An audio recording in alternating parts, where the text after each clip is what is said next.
memandang wanita yang lain. Yang pertama, tidak boleh berkholwat, tidak boleh berdua-duaan. Nazar enggak boleh dua-duaan, janjian ketemu di kafe misalnya, ketemu di restoran berdua-duaan, kemudian ngobrol, ini enggak boleh. Jadi sang wanita harus ditemani oleh mahramnya. Sang wanita harus ditemani oleh mahramnya. Rasulullah SAW telah bersabda, la yakhluwanna rajulun bimra'atin illa wa ma'ahadhu mahram. Janganlah seorang laki berdua-duaan dengan seorang wanita kecuali ada mahramnya. Dalam riwayat yang lain, illa kana syaitan thalithahuma. Kalau ada seorang laki berdua dengan seorang wanita, maka syaitan adalah yang ketiganya. Syaitan yang akan menjadikan syahwat mereka berdua bergelora, ya, membangkitkan gairah mereka berdua dan khawatir terjerumus pada hal-hal yang diharamkan oleh Allah Subhanahu wa taala.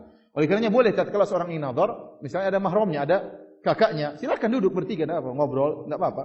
Selama kakaknya apa? Menemani. Mau nanya-nanya apa saja silakan. Gimana kalau ini tinggalmu di mana? Istifsar bertanya-tanya, gimana kalau kita menikah? Terus apa sekarang pekerjaanmu? Bebas. Selama ada apa? Mahramnya menemani duduk di samping. Ya, jangan mahramnya bilang sebentar ya, saya keluar dulu. Enggak boleh. Harus nemani. Harus nemani. Jadi mahramnya bisa dari walinya untuk hadir kemudian berdialog di situ.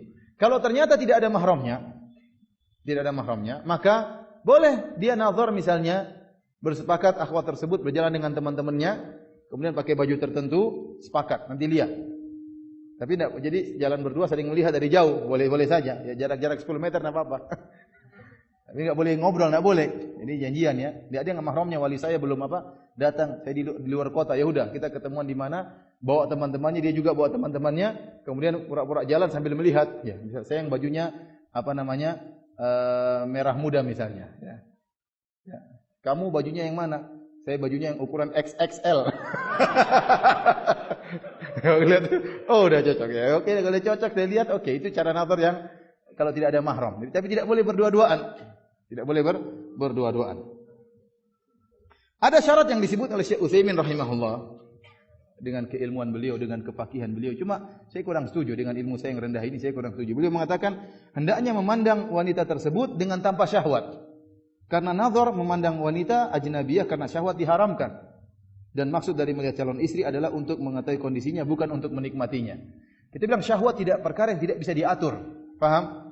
Syahwat perkara yang tidak bisa diatur. Oleh karenanya Nabi SAW tatkala menikahi 9 istri, Nabi SAW tidak bisa adil dalam sisi kecintaan. Cintaan, syahwat, berhubungan dengan istri tidak bisa kita atur. Ya, karena syahwat tidak bisa kita atur. Karena kalau orang baru nazar kemudian tertarik, kemudian begitu lihat langsung gemetar, ya gimana? Dan ini ada kejadian seperti itu. Begitu lihat langsung dia terangsang. Ya gimana? Khususnya tunjukkan pandangan, dia harus melihat. Ada sebagai ikhwan yang datang, saya begitu lihat langsung saya tertarik. Artinya langsung saya hasrat langsung muncul, pandangan syahwat. Ya, ini tidak bisa diatur. Maksud Syekh Utsaimin mungkin maksudnya, kalau dia sudah lihat maka jangan terus-terusan melotot, jangan. Sudah cukup. Sudah cukup. Tapi saya katakan ini adalah pandangan yang diperbolehkan, di antaranya pandangan untuk menarik. Ya, fanzur ila ma yad'u ila nikahiha. Kata Nabi sallallahu alaihi wasallam, lihatlah perkara yang bisa memotivasimu untuk menikahinya. Seorang melihat wajahnya, melihat kecantikannya, kalau timbul syahwat maka tanpa disengaja maka itu tidak berdosa. Ya, bukan dia dalam rangka untuk berlezat-lezat lihat 1 jam, enggak. Ya, tapi dia lihat kemudian timbul syahwat, maka ini tidak jadi masalah. Yang ketiga, hendaknya ia memiliki prasangkaan kuat bahwa sang wanita akan menerima lamarannya. Ya. Jadi seorang tatkala hendak menazar, jangan dia nazar sembarangan, tapi dia cek dulu sebelumnya. Dia cek wanita tersebut, sudah ada ciri-cirinya, sudah agak cocok. Jadi nazar itu cuma untuk meyakinkan. Sebelumnya secara fisik, secara informasi yang masuk, umurnya, berat badannya misalnya sudah cocok. Tinggal untuk memastikan maka butuh nazar. Ini yang baru nazar, bukan coba-coba ada cewek coba lihat. Coba lihat ini. Coba lihat. Ada yang sampai dijuluki dengan Abu Nazar. Benar, ada ikhwan yang dijuluki dengan apa? Abu Nazar. Tukang nazar, enggak nikah-nikah terus. Dan jangan juga seorang kemudian misalnya berdiri di depan universitas cewek, kemudian berdiri, kamu ngapain lihat cewek lagi nazar? Mana yang? Nah, ini enggak boleh. Ini nazar yang diharamkan seperti ini.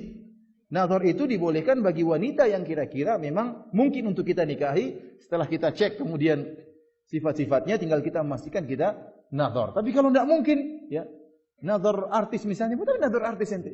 Dia enggak mau sama ente. Ente model kayak gini enggak mau dia. Kemudian ente nazar artis tidak boleh seperti ini. Oleh karenanya, ikhwan, yang boleh kita nazar adalah wanita yang mungkin untuk kita nikahi. Secara tradisi, secara kemungkinan mungkin kita nikahi, maka kita boleh nazar. Tapi kalau enggak, maka tidak kita nazar. Kemudian yang keempat, hendaknya ia memandang kepada apa yang biasanya nampak terbuka dari tubuh sang wanita. Dalam masalah ini ada khilaf di antara para ulama. Ada 3 pendapat secara umum. Pendapat pertama mengatakan yang boleh dilihat cuma wajah dan 2 telapak tangan. Ini yang boleh dilihat. Pendapat yang kedua mengatakan semuanya boleh dilihat. Apa semuanya? Semuanya bagian tubuhnya dari atas sampai bawah boleh dilihat. Ini pendapat yang batil, tidak benar. Namun sayang dipraktikkan oleh sebagian ikhwan. Ya, saya sempat dengar informasi sebagian ikhwan, ya, tatkala mau nazar, maka disebutkan dalil. Pendapat yang saya pilih adalah boleh melihat semuanya. Kalau begitu ya akhwat, tolong buka misalnya mohon maaf buah dadanya, saya ingin lihat. Ini kan akhirnya dia tolak setelah itu. Ini kan memalukan, menghinakan akhwat tersebut.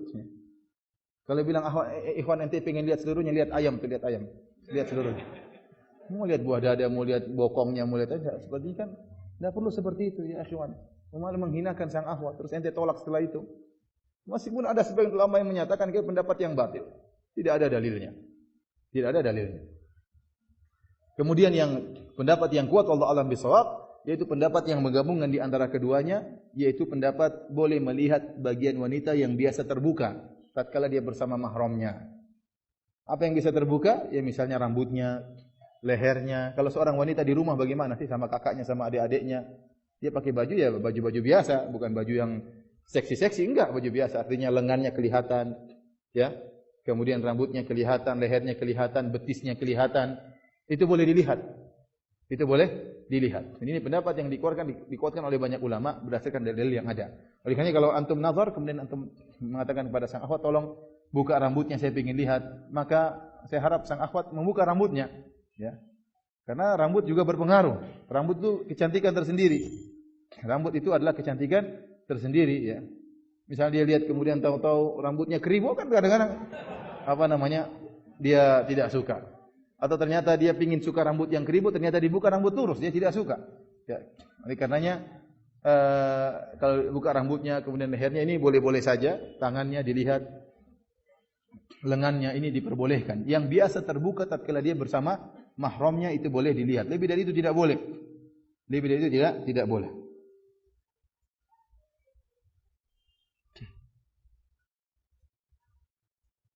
Syekh Utsaimin juga mengatakan rahimahullahu taala,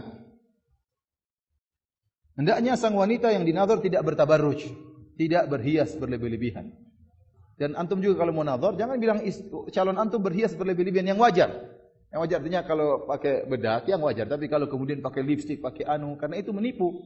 Antum ingin lihat wajah aslinya. Ya, dan dilarang wanita ini juga untuk bertabarruj tatkala hendak dinazar. Tapi dia berpenampilan yang biasa. Bukan berarti bangun tidur tidak mandi, bukan. Ya, dia mandi biasa, ya, kemudian pakai bedak biasa untuk misalnya yang wajar-wajar saja, ya. Maka itu yang dinazar, karena itulah kecantikan asli dari sang wanita. Itu yang hendaknya kita lihat.